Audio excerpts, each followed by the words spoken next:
anybody in here.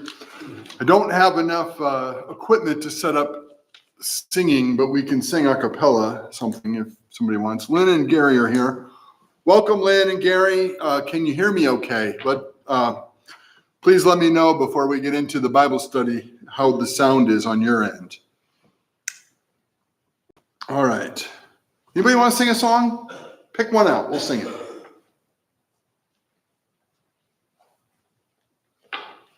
They're all scrambling for hymnals.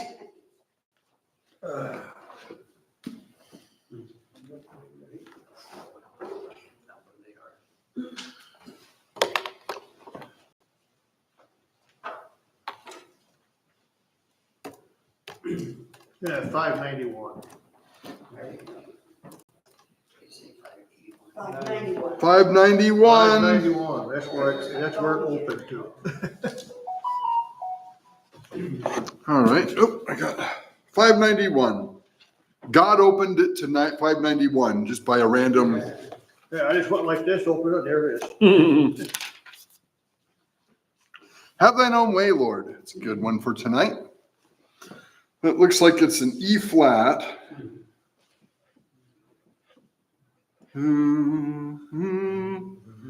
Have thine own way, Lord. Have thine own way. Thou art the potter, I am the clay. Mold me and make me after thy will. While I am waiting, yielded and still. Have thine own way, Lord, have thine own way. Search me and try me, Master, today. Whiter than snow, Lord, wash me just now, as I am in presence, humbly I bow. Have thine own way, Lord, have thine own way. Wounded and weary, help me, I pray. Power, all power, surely is thine. Touch me and heal me, Savior divine. Have thine own way, Lord, have thine own way. Hold o'er my being, absolute sway. Fill with thy spirit, till all shall see Christ only always living in me. All right. Well, that singing test was for Lynn, so she could type in how the audio is, and she said, great. So that means they can hear us at home. Yay. Okay. All right. If you want to turn in your copy of God's Word to Psalm 139, or just look at the screen, verses 13 through 16. This is just really an amazing psalm. For you formed my inward parts. You knitted me together in my mother's womb. This is the psalmist praying to God about how intimately they are connected.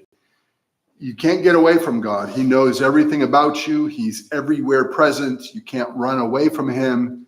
He's there all the time. And he's there for your good, your protection, your provision, to love you. You cannot escape his wonderful love and attention. Then he goes back and he explains, the psalmist as he's praying, how even intricately within his mother's womb, when he was being formed, God was involved in every detail. The metaphor he used is knitting. If you've ever seen knitting done, a big Afghan is done. It's just so intricately woven. And that's how David, or the psalmist here, depicts God's care of forming us in the womb. I praise you, for I am fearfully and wonderfully made. The human being is just an exquisite masterpiece of engineering. God's design of us is so obvious. And he has made us in his image. He's a God who wisely gives us all of our features. He equips us for life in this world. And the human brain is so amazing. Billions and billions of connections in the brain, pathways for your neurons to hold your memories and cause your body to move, and you can talk and listen and understand. Just a marvel, just an amazing thing. People in the image of God are such spectacular creatures of God. God made man at the very last half of day 6 in the account in Genesis 1. He made everything ready to get all ready for his primary, supreme invention, mankind. And then he put man there. He breathed into him the breath of life. Man was a living being. God blessed him. He wanted him to be fruitful and multiply. That word multiply in Genesis is related to the same word as locusts. The way locusts multiply, should people multiply. There is no such thing as overpopulation anywhere in this world. Not at all. Not even in the slightest. Welcome. Hi, Barb. Not even in the slightest is there such a thing as overpopulation. I've done the math. I've shown how standing shoulder to shoulder, heel to toe, everybody in the world can fit into Oakland County, Michigan, multiple times over. Oakland County, Michigan is a tiny dot on the world map. There is plenty of room for God's image to spread out and live. And there's plenty of fertility and fruitfulness within the world to feed everybody. God said, be fruitful, multiply, and he meant it, and it's still valid today. His will is for us to have babies and to live in the world of human society with billions of people that would reflect, yeah. But what about in Africa? They're having such a bad famine and children are dying. Sure. Is that a problem of overpopulation? Or is that a problem of not using the ground properly, or well, the ground war, is stealing? dry. It's dried out. How can you grow anything if it's all dried out? Well, you have enough fertility anywhere in the world, and in this modern age, you can transport the food anywhere in the world quickly.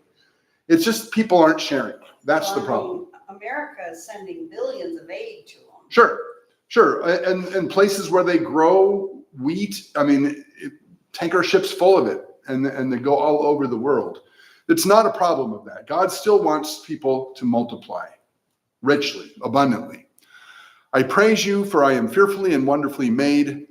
Wonderful are your works. My soul knows it very well. My frame was not hidden from you when I was being made in secret, intricately woven in the depths of the earth. So the analogy there, or the metaphor that he used there for the womb, is the fertile earth where seed grows. Your eyes saw my unformed substance. God was there inside the womb, beholding that little precious thing growing.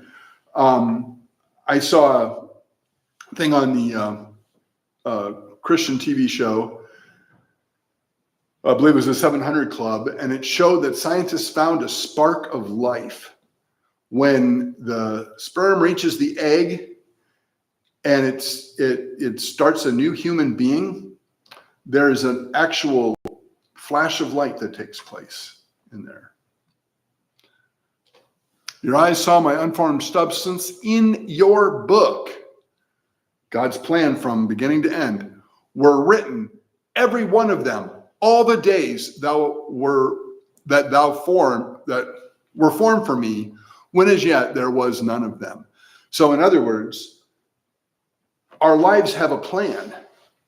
God plans it out, and he writes it in his book, what our days will consist of, how long we will live, what we will do. God knows everything from beginning to end. He planned it all. And even in the womb, he can know us, right? In Jeremiah, it says, in the womb, I knew you. And John the Baptist in Luke chapter 1 leapt for joy in his mother's womb at the present hearing of the voice of his Savior's mom, Mary. When Mary spoke in Elizabeth's womb, John the Baptist was growing and leapt for joy. So scripture is very clear about the child in the womb being a precious human being with a whole huge potential before it. The child in the womb could become a great statesman and bring peace on earth, stop wars. Could become a doctor to heal and cure cancer and heal diseases. A teacher. Who knows? That little kid, that little wonderful, precious image of God growing in the womb has an almost infinite opportunity in front of it. And God is in it all. That's Psalm 139, 13 through 16. Now, in our ballot this year in Michigan, coming up, I think it's November 8th. I'm not sure of the date of the election. We're going to be asked to decide a proposal. I found the actual words of the amendment that they're proposing Michigan accept. All right. For those of you watching at home, you're going to have to bear with me. I don't have a screen for you to see the text, but I'll read it out loud. And the ones in the room can look at the screen. So Michigan 22, Prop 3 is an amendment that will become Article 1, Section 28 of the Michigan Constitution, called Right to Reproductive Freedom. That's what the article will be called. Now, we're talking about a constitutional amendment. A constitutional amendment. We have a constitution, which is the founding principles, organizational scheme for the state, and it limits the power of government to harm individuals. Individuals have rights that the state cannot infringe upon. The state does not grant rights to the human being. The rights are granted to a human being by the God who wove them in their mother's womb. So in the United States Constitution, there's amendment, the Second Amendment, which says that the right of the people to keep and bear arms shall not be infringed. The government cannot take your weapons. You have a right to protect yourself. You have a right to hunt. You have a right to if the government tries to take your rights away, you have a right to resist with arms. That is a God-given right. The Second Amendment limits the government's power to imprison you without.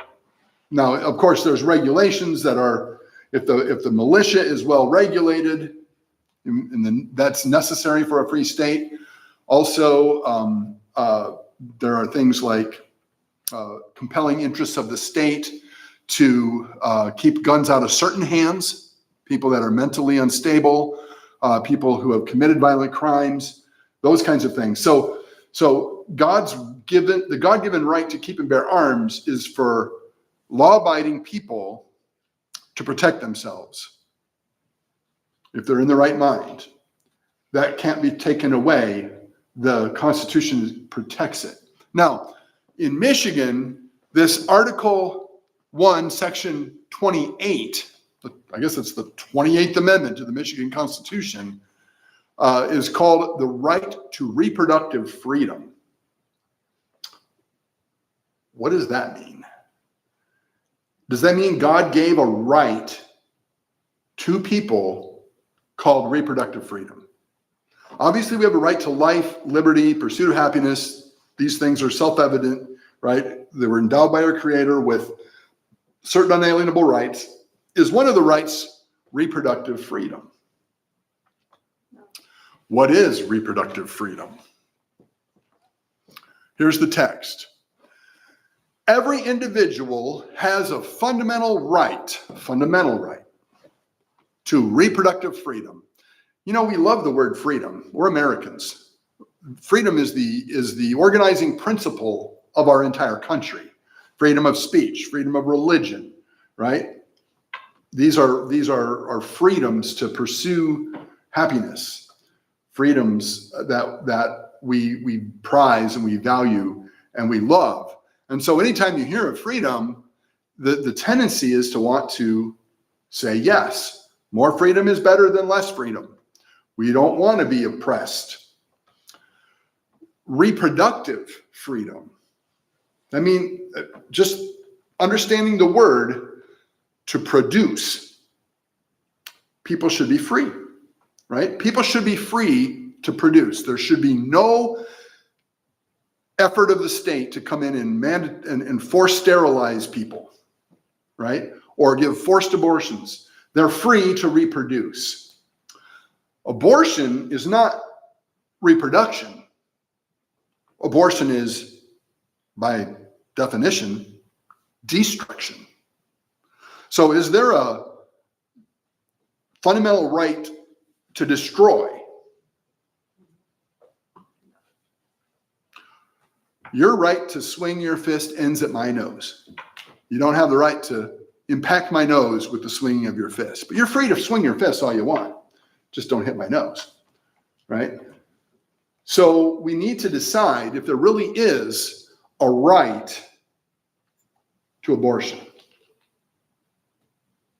Is there a right that anyone in this world has to intentionally destroy a child whom God is weaving together in his mother's womb and has planned out a wonderful life for it? Are we allowed to just snuff that out? Is it a right? Did God give that right? Did God give a right to destroy what he's doing? Because he's the one developing that little precious child in the womb. Doesn't seem like God would give that right. So this is man playing God, saying, we're giving you this right. It's going to be a new fundamental right to reproductive freedom. And of course, that's just a euphemism for killing your baby.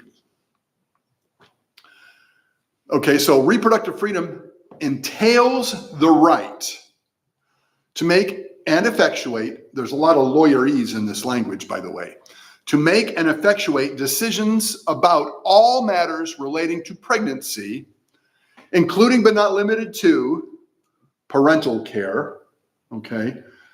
Prenatal care.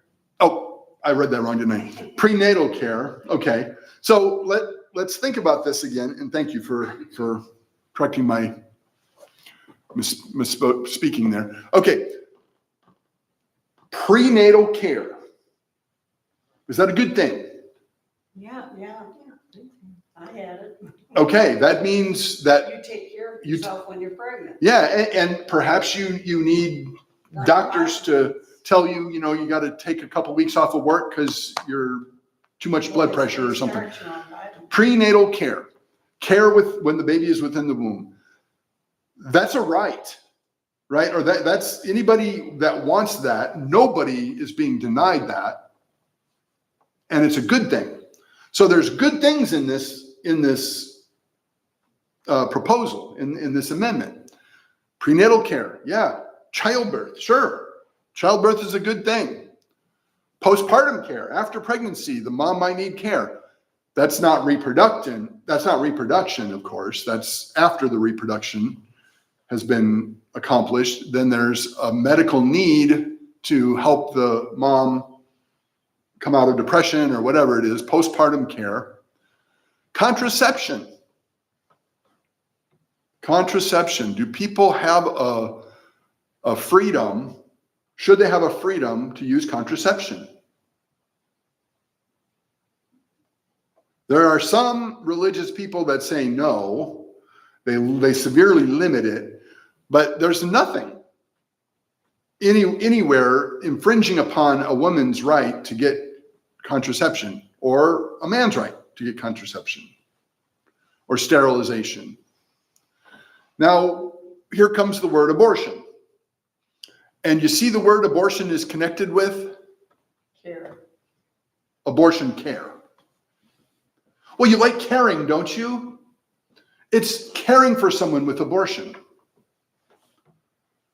Is abortion health care? No. Is abortion health care? No, because it has something to do with killing. Okay. Healthcare is living. Healthcare is to help someone's health. So abortion, this is going to offend some people, but it's true. Abortion is healthcare the same way that rape is lovemaking.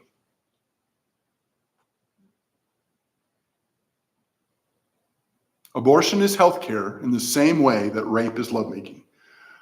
Abortion isn't healthcare. Abortion is destruction of life.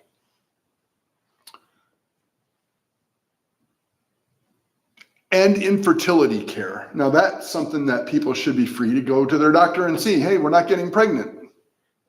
So what's wrong? And they can do tests and figure out, oh, well, you can't get pregnant because of this or that. Maybe we should adopt. Miscarriage management. Oh, miscarriage management. Sure, that there's nothing wrong with anything really on this list, giving people freedom to do anything on this list, with the exception of abortion care.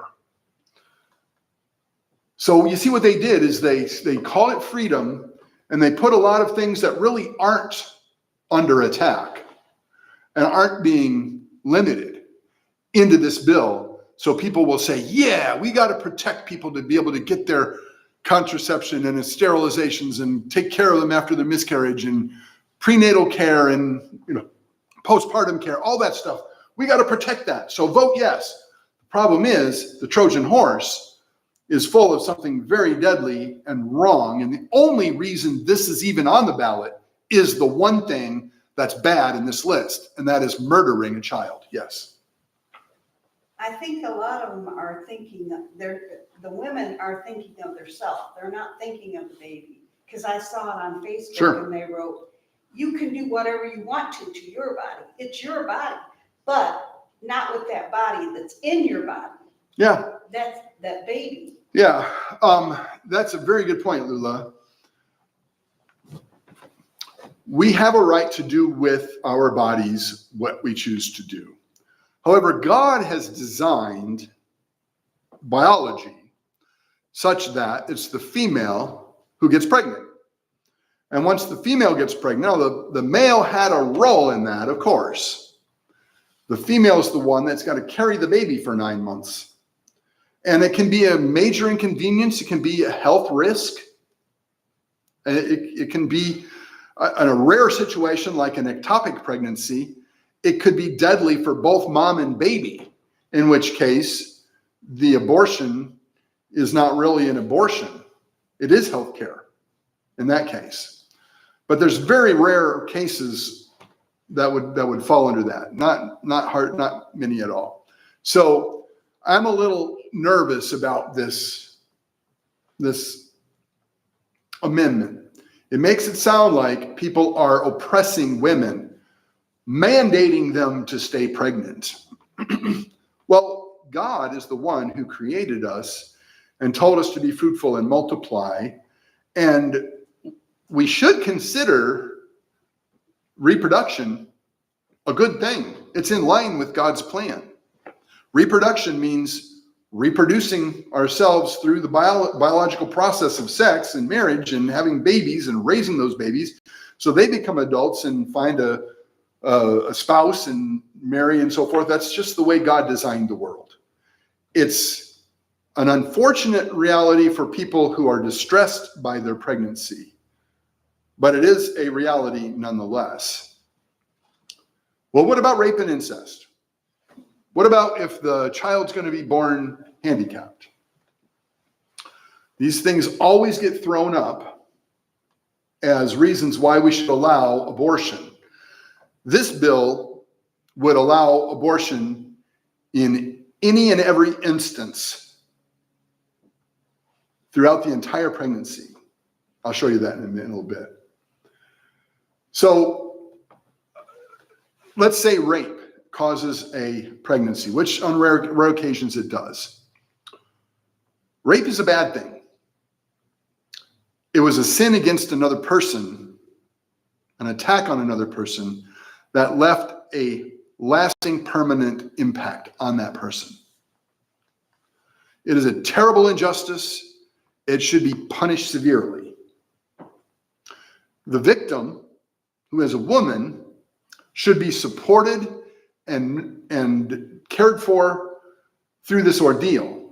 The question is, does the innocent bystander in her womb deserve to die? The innocent bystander in her womb is another human being that doesn't deserve to die. So you can't give somebody a right because they've been attacked and abused and hurt to go hurt a third party and kill a third party. You just can't give that right. In this world, there are horrible things that take place, and we should be loving towards people who are suffering and help them. I think the church has done a pretty bad job in decades past, maybe not so much anymore, because there's a lot of efforts to take care of women that have unwanted pregnancies. But in the past, there was a lot of shunning, right? People would get an abortion because they didn't want anyone to find out, because they might be shunned, right? I think several of us, including myself, have loved ones who have had babies out of wedlock. I don't think it's worth shunning. That baby is a precious gift from God, regardless of the means that they came into existence. So the right to do what you want with your body, true. The right to harm another individual, to kill them when they're innocent, can't see it. It's the most barbaric thing I can think of. This poor little guy swimming around in the womb there should be loved by his mom, be able to come out into the world and have a family and grow. And they reach in with some kind of instrument and they rip the baby apart in the womb. Look at that picture up there. That little baby, it's a picture of an endoscopy where you can actually see inside the womb. And the little baby's got little hands and a little nose, all the features that we have. People will tell you it's just a clump of cells. Well, you know what? It is a clump of cells, and so am I, and so are you. We're clumps of cells.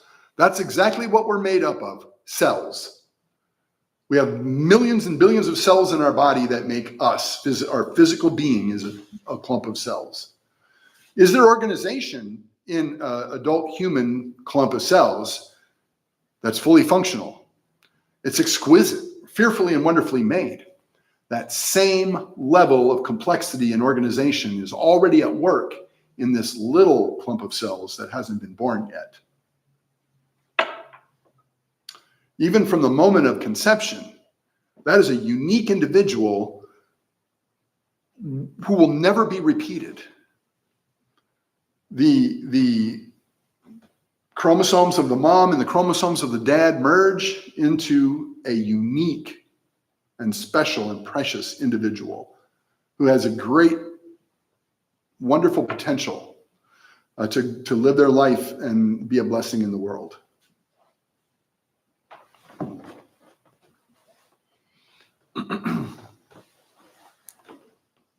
Oh, I'm going to take a call. It's Bill Phillips. Hey, Bill. Hey, Bill, are you there? Do you mean to call me? I don't think he meant to call me. I think I was pocket dialed. Yeah, for many of you that may not have heard, Bill's mom passed away today. So I thought he was calling to tell me when and where we'd have the celebration of life. Okay, let's move on. All these good things are not under attack, don't need an amendment, but they're there to make the one bad thing look good. It's reproductive freedom. You get what I'm saying? An individual's right to reproductive freedom shall not be denied, assuming there is a right to kill your baby. God said, every woman on earth has the right, if she's ever pregnant for any reason at any time, to just kill her baby, no questions asked. If God granted that right, then sure, it shouldn't be denied. Look at the next word. An individual's reproductive freedom should not be denied, burdened, nor infringed upon, unless justified by a compelling state interest. What's that about? How might you burden someone seeking an abortion? In which case you have violated their rights, and that is a crime. Well, Pastor, I saw on television where this woman, it was on Nightline or something, but she had 2 children and she didn't want the 3rd one. And that's why she was wanting an abortion. In other words, she didn't want to be burdened with that 3rd baby. Yeah, that's not the word burdened here, though. The burden is that we're not supposed to in any way burden her so that she might not get the abortion. How might you burden someone? Well, by passing a law that says that it's a crime. No. What I'm saying is, if this law passes, she has a right to an abortion, and you do not have the right to cause her any frustration in getting that abortion. If you protest at a clinic, if you hand her literature, if she's offended by that, if she feels that she has to walk past a scornful crowd in her opinion, everybody in that crowd is burdening her. And everybody in that crowd is then a potential criminal for speaking up for the rights of the unborn child. Yes. Karen's mother-in-law, she told me she's done it for years now. She helps people to decide not to have an abortion. She's pro-life. She's a pro-life counselor, yeah. She could be considered a domestic terrorist. She could be considered a domestic terrorist because she might put an unnecessary difficulty on someone seeking an abortion. Why should they have to put up with these people getting in her face and yelling at her? Or why should she have to put up with seeing literature of babies within the womb? Why should she have to put up with someone preaching a gospel to her on the way into a clinic? She should just be able to skate right in, skate right out, and no questions asked, no judgment, no nothing. So this amendment says, whatever that means, to burden someone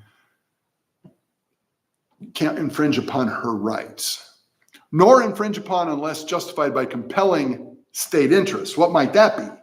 That means that a law would have to be passed to say, you know what, at this point in pregnancy, we're not going to allow it unless, and then there's exceptions and so forth. But it can't be religious, it has to be state interest. We have a religious view that that's a human being that deserves to live. And so we speak the truth to the situation, and now we're burdening the person, hindering them from getting an abortion. We're not a state interest. And whatever state interest there might be, you would have to go through a process to define it in the law. I think it was, they randomly selected a time during pregnancy when they passed Roe versus Wade. The 3rd trimester, the last 3 months, we're going to give the states freedom to regulate abortion in the past 3 months. But in the first 6 months, the state can pass no laws restricting abortion. So a compelling state interest would have to be something that the legislature came up with. And we could be in big trouble if we protest abortion. Achieved by the least restrictive means. So the state can have a compelling interest, but they have to be very, very careful not to overdo it. They've got to do it by the least restrictive means. Notwithstanding the above, the state may regulate the provision of abortion care after fetal viability. That gets defined a little bit later.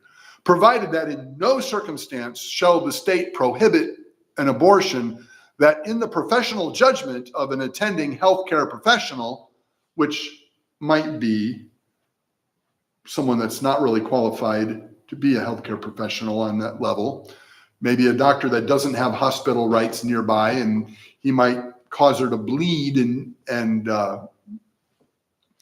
he can't treat her at a hospital because he doesn't have, whatever. So any healthcare professional can judge based on any reason that is medically indicated to protect the life or physical or mental health of the pregnant individual. So any type of harm that could be considered somewhat medical is excuse to tell the state, sorry, you can't prohibit abortion, whenever a doctor says it might harm the mental health or the physical well-being. And that's just very vague. It's not right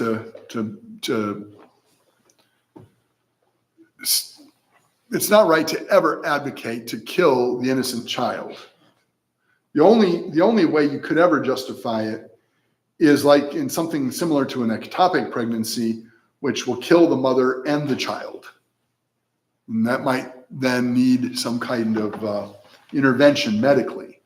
Maybe you try to save the baby, but it's probably impossible. But you certainly want to save the mom if she's got an ectopic pregnancy. The state shall not discriminate in the protection or enforcement of this fundamental right. So everybody has to be treated fairly. I guess that means discrimination based on race. It's like, you people can have it, you people can't. The state's not allowed to do that anyway. And I don't think anybody is really discriminating on people from being protected for their rights. The state shall not penalize, prosecute, or otherwise take adverse action against an individual based on their actual, potential, perceived, or alleged pregnancy outcomes. That's a mouthful. That's a mouthful of words. What it's saying is, see, the state shall not penalize, prosecute, or otherwise take adverse action against. So a woman is not going to get in trouble for seeking an abortion.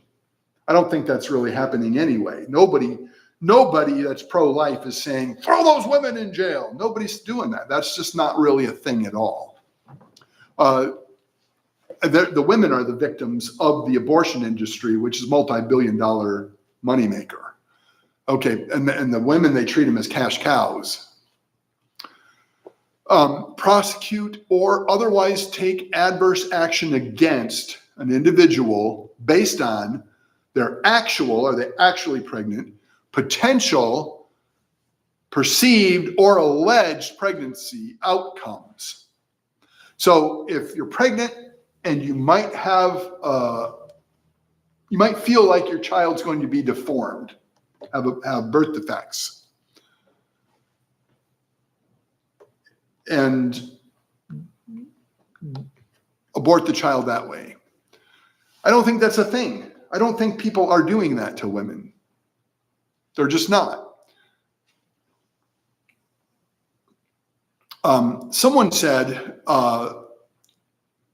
perceived or alleged pregnancy outcomes means you can throw the baby who is born into the garbage can and let it die. I don't think that's language says that, though.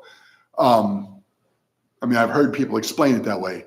But basically, if it's a pregnancy outcome, you're thinking what's going to be the outcome of this pregnancy. I'm going to lose my job. I'm going to be fat and ugly. The baby's going to be deformed. I won't be able to afford it.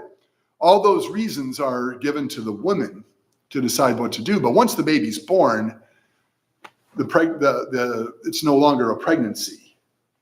The pregnancy is over once the baby's born. So at that point, this language doesn't give, at least in my opinion, I'm not a lawyer, this language doesn't give women or doctors the right to kill a baby that was born alive. Some states have that, by the way.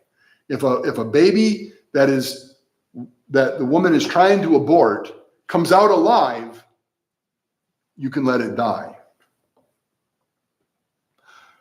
Now this I don't think that language, because it's talking about pregnancy. After the pregnancy, it's hopefully everybody agrees it's a baby. We think it's a baby from the time it literally is a baby, but they think it becomes a baby somehow after it's gone through the birth canal.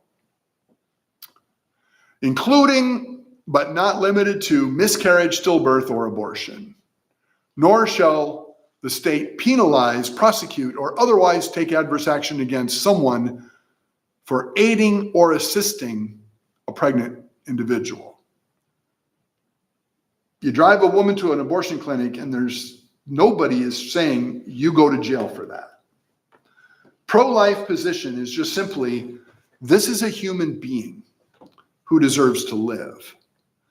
This barbaric industry that rips the babies apart in the womb and makes billions of dollars doing it. It's wicked. It's evil.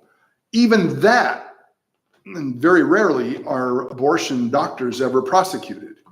There was one guy named Herman Gosnell who was prosecuted for doing barbaric things to babies that were born alive, that the moms wanted to abort. But that's not really a thing. Why does that need to be in the Constitution of the state of Michigan? It's not really a thing. Nobody's going to prosecute someone who drives a woman to an abortion clinic. They're just not. They might want to prosecute people who stand outside the abortion clinic with signs saying abortion is murder, or we love you, let us help you not kill your baby, or whatever. That can now become. I think they're talking about, though, when you're in the clinic and the person goes to help them have the abortion. I think that's what that is saying. Or assisting them. It's assisting them to have it. Right. Any doctor that would be in the clinic would be,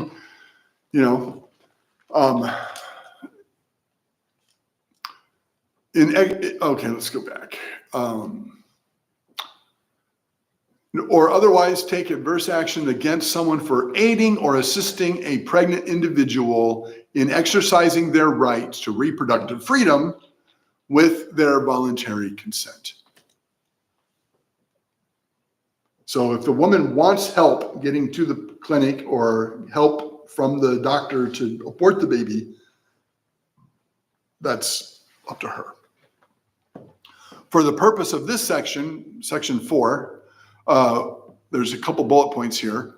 One, a state interest is defining a state interest. A state interest is compelling, in quotes, only if it is for the limited purpose of protecting the health of an individual seeking care consistent with accepted clinical standards of practice and evidence-based medicine, and does not infringe on that individual's autonomous decision-making. So the compelling interest, is that the state's compelling interest?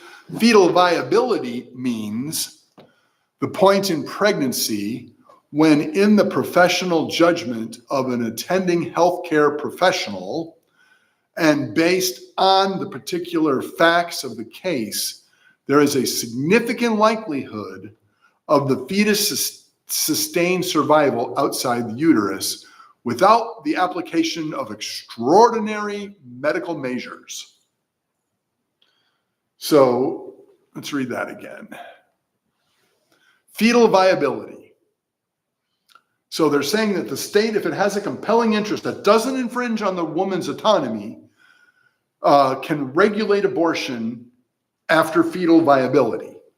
Fetal viability means the point in a pregnancy when the professional judgment of an attending healthcare professional, and based on the particular facts of the case, there is a significant likelihood of the fetus sustained survival outside the uterus without the application of extraordinary medical measures.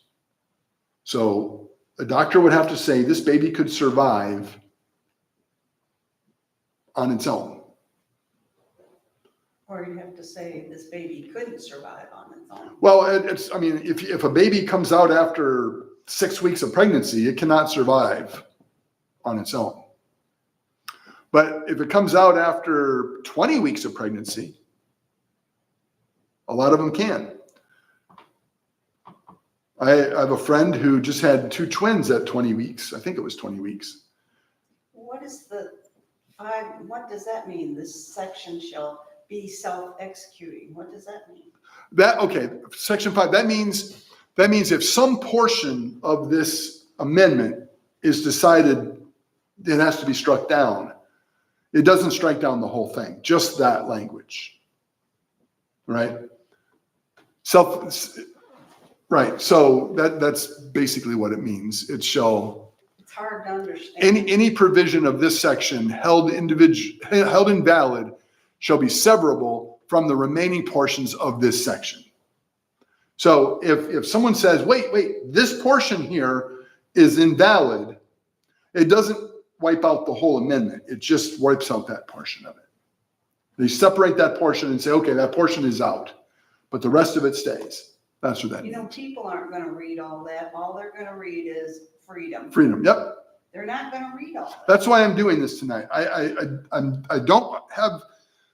don't have any political interest in this sermon. It's a moral issue. It's a biblical-based fact that a child in the womb is a gift from God, a human being deserving to live. Pastor, Yeah. you know what they do at the Catholic Church? Our Lady of the Lakes, they put up little crosses all the way across the lawn. It stands for all the abortions. It's not all of them, but it's huge. They put all these little crosses to show how it's not all of it, but part of the abortions that have been committed. Yeah. So, in my judgment, a Christian who wants to honor God, be thankful for the gift of life, love his neighbor, should vote no on Prop 3. I think Prop 3 is very cleverly worded to draw favorable attention from voters. It's not honest. It's not reproductive freedom. It's giving a privilege to a person who doesn't want to be pregnant to kill another human being.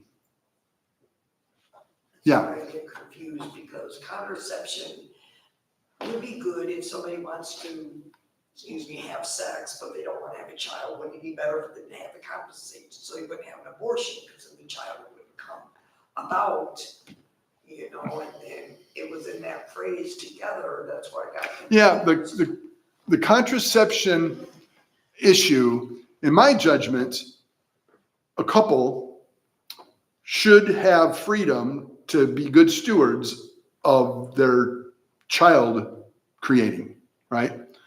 Some parents are trying to have kids and can't, and they see a doctor to figure out what to do to be more, so it'll be more likely they have a baby. Some of them will say, you know what, we have 3, that's enough, and they use contraception. I don't see any biblical reason why that is a problem at all. And if contraception allows the couple to have their relationship without pregnancy, it will prevent abortion, right? Right, so that's why I don't have a huge problem with contraception. It's not a Baptist distinctive. I know some churches mandate no contraception, but I don't want to, I don't favor the kind of contraception that allows a baby to be, fertilized, egg to be fertilized and not implant. That seems like the baby at the point of conception is prevented from growing. I don't agree with that. But if it prevents fertilization, I don't see a problem. I mean, what would be the reason to say that?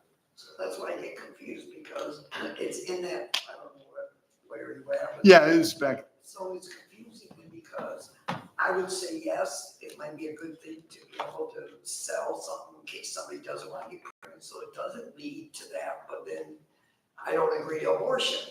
So. Yeah, they're two separate. Too much in there. They're two separate issues completely. The only thing on that list that I have a big problem with is abortion, right? All that other stuff I don't think is under attack. I don't think there's a need to put all those other things in that list to confuse the issue. This is about abortion. What they mean by reproductive freedom is the freedom to destroy, destruction, not reproduction, the freedom to destroy the baby.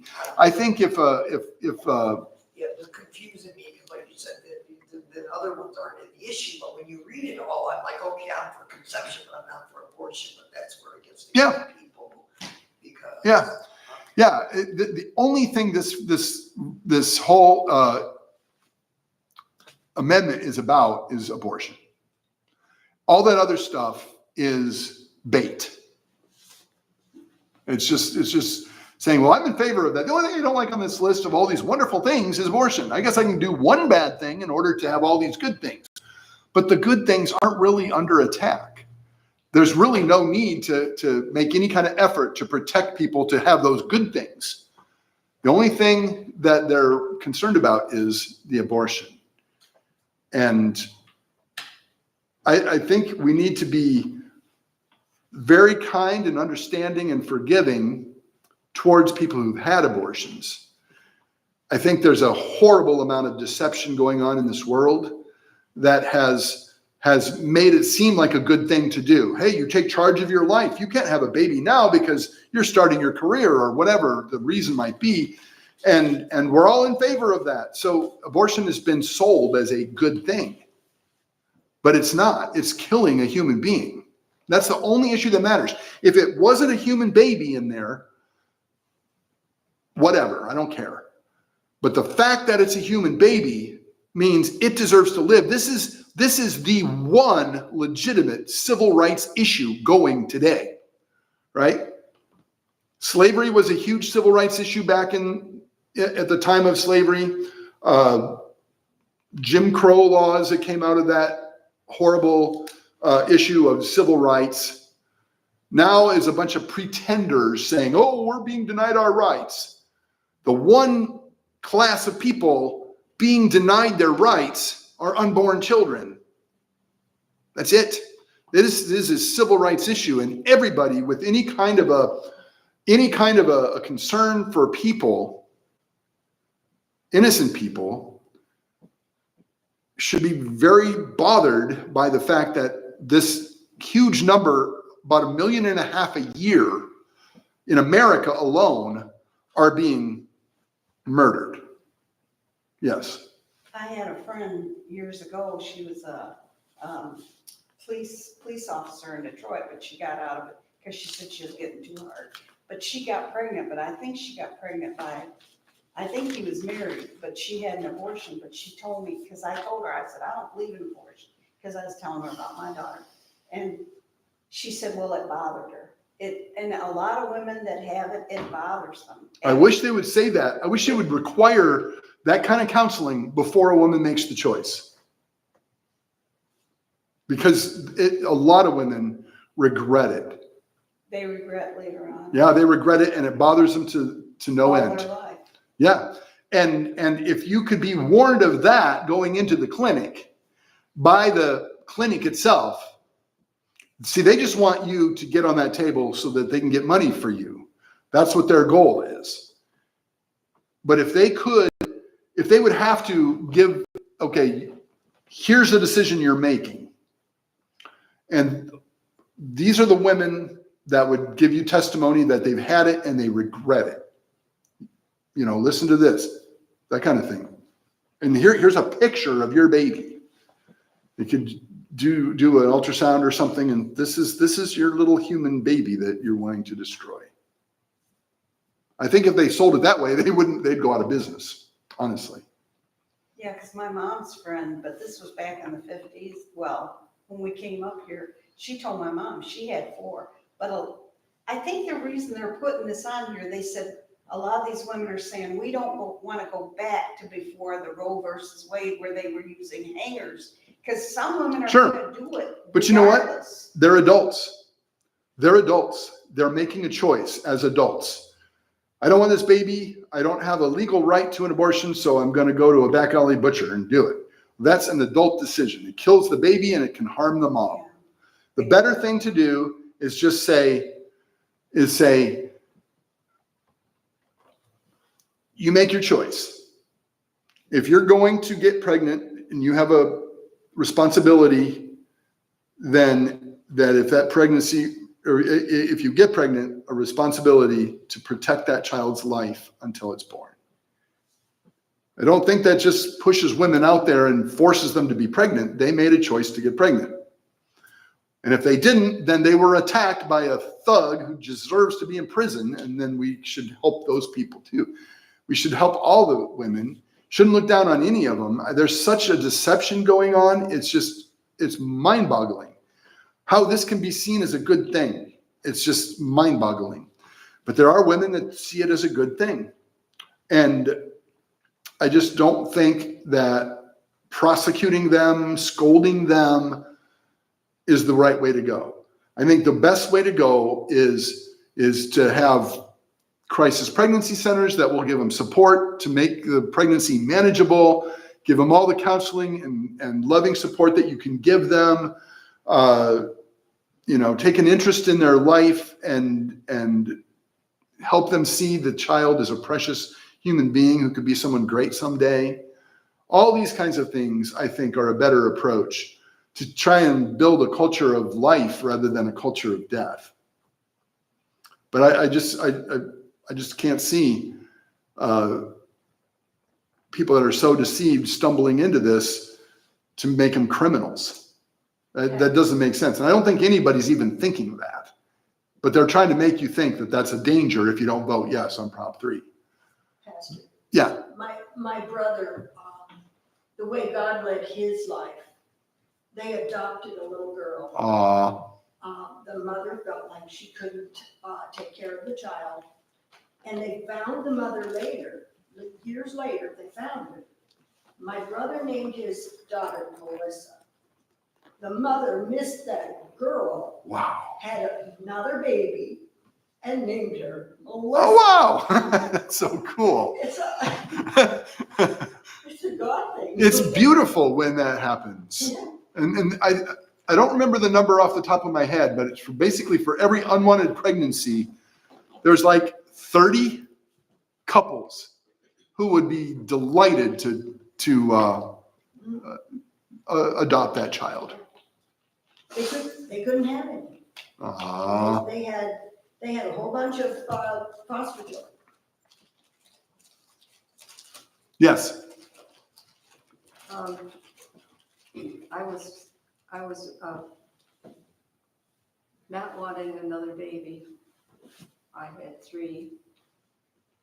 And when I found I was pregnant, I was concerned because I thought, I'm so tired. I can't do this.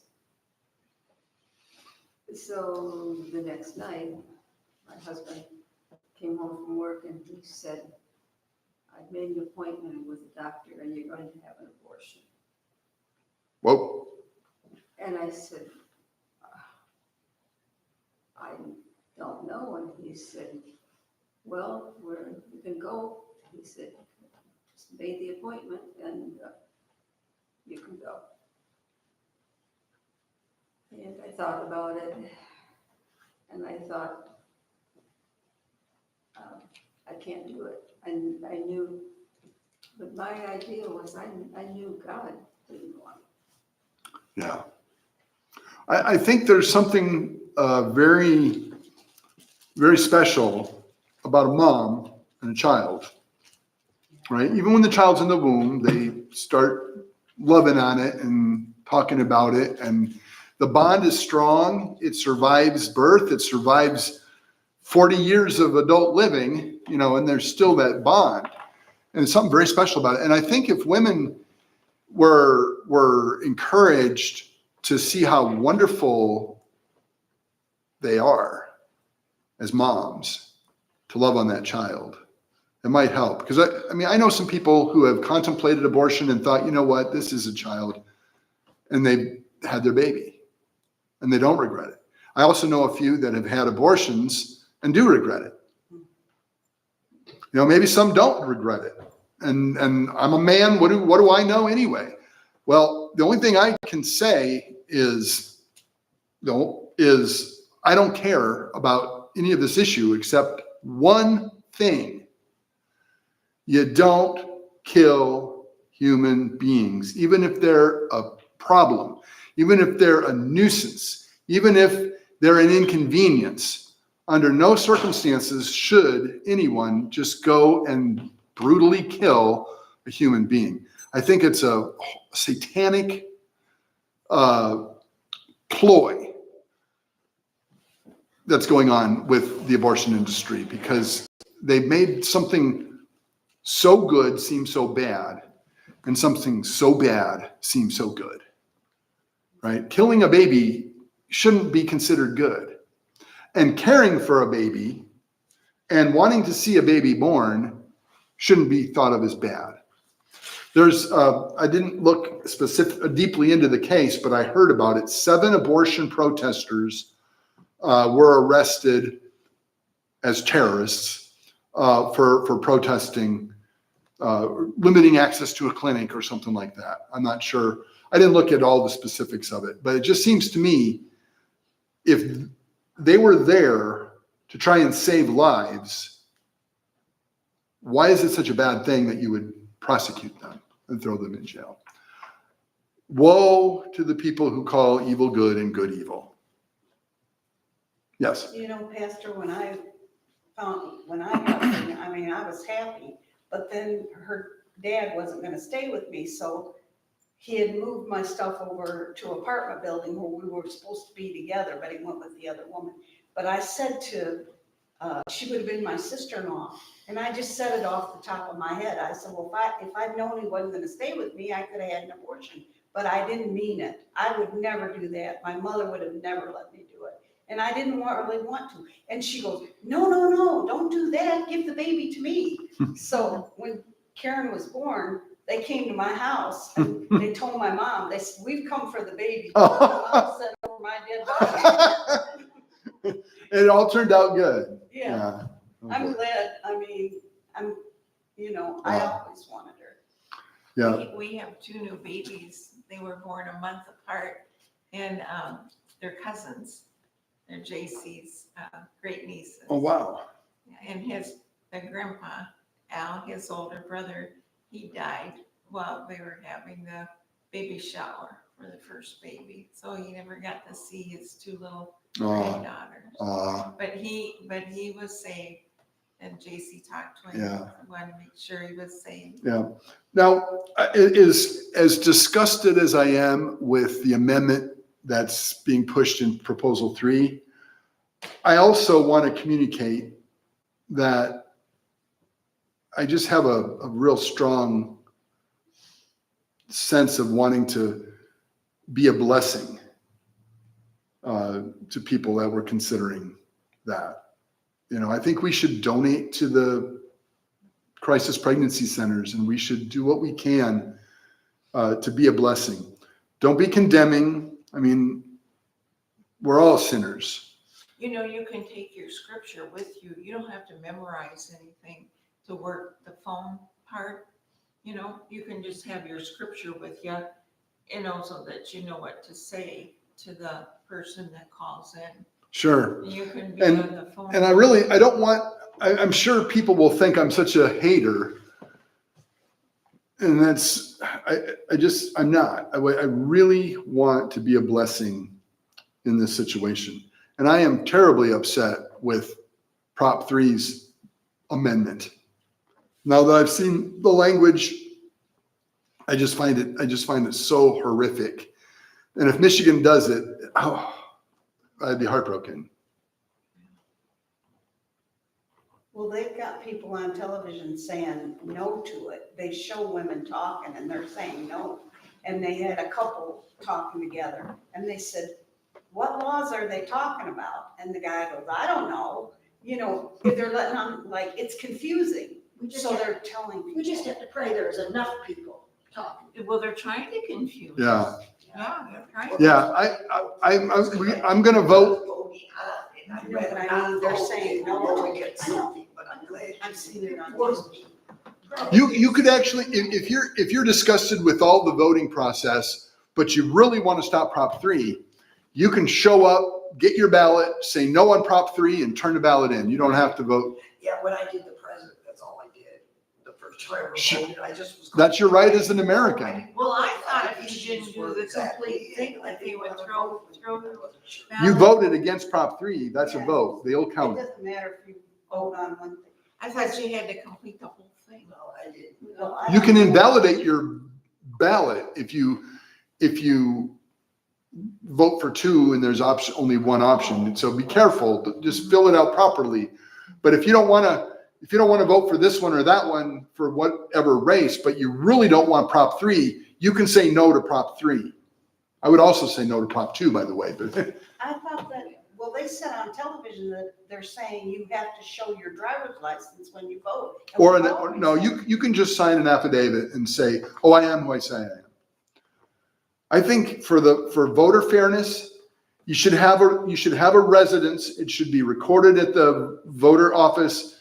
They should have your signature when you went. I remember in times past, we always had to show our driver's license, always. Yeah.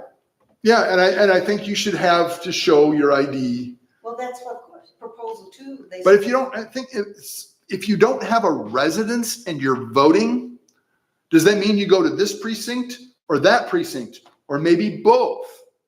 Well, that's where they decide in Pontiac, like I went to one time and they said, you have to go over here. Because you have a residence that's in that precinct. But they're saying you don't need a residence. You just show up and you can vote. A homeless person can vote. And which means they can go to this precinct and that precinct and that other precinct, and they can just keep voting like that. The illegals too. We can probably get Yeah. involved in that. You need to be a citizen. You need to have a residence. You need to be registered to vote, and you need to have a good reason for an absentee ballot. And a good enough reason would be, You're I'm- over 60. I'm old, I have a hard time driving it, or whatever. Those are legitimate reasons, but just any old thing, I don't know. And then you have to send in for an absentee ballot, sign for it. They then send you one with your name already on it. And then you have to sign it, the ballot, and send it in. So that nobody's going to take a ballot for somebody else. And if the signature doesn't match, it's invalid. And then a paper trail, all the paper ballots saved until all the disputes about the election are done, and they can go through and recount if they need to. That's what I think. Well, on television, they're just saying they want you to show your driver's license for proposal 2. Yeah, but you don't I have to. thought it was a good one. No, you can sign an affidavit and say, I am who I say I am. Well, I know in Pontiac, they make you write your name, your address and all that. I'm not as well versed in Prop 2, so I probably shouldn't say anything, but I think the laws that Michigan has already are better. And I don't want our Constitution amended to give a right that's not really a right, that will actually destroy babies. I just don't want to do that.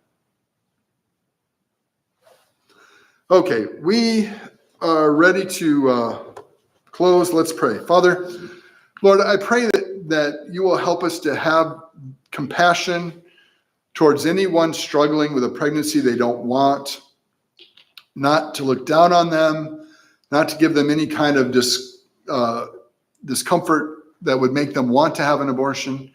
And I pray that we would actually be able to speak kindly to women and help them see that there's a better way than abortion.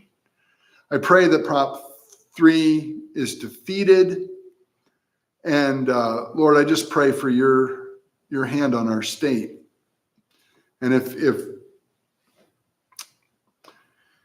if Prop 3 goes through, Lord, I can't see your blessing our state as much. So I pray for your blessing to come and Prop 3 to be defeated. Thank you in Jesus' name. Amen.